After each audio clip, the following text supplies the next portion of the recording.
Hey Roadrunners, this is Miss Duhon's voice, but I'm going to be filming my son Mark today. We're going to show you how you can make an at-home instrument kit.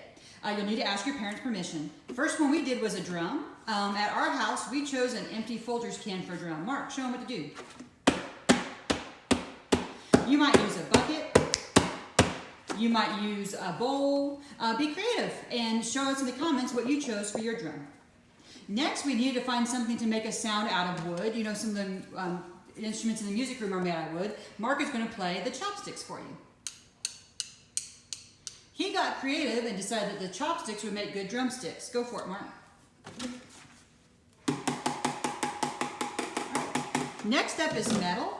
I chose two things that are metal. I chose my whisk and a metal bowl, and this is what it sounds like.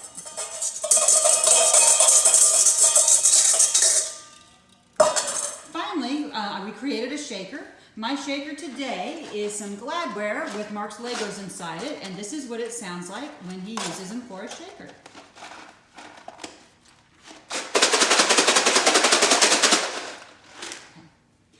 I hope you have a lot of fun making your at-home instrument kit. Once you have your drum and your wooden instrument and your shaker and your metal, save them for next week because we're going to have an at-home marching band. Love y'all. Have a great week.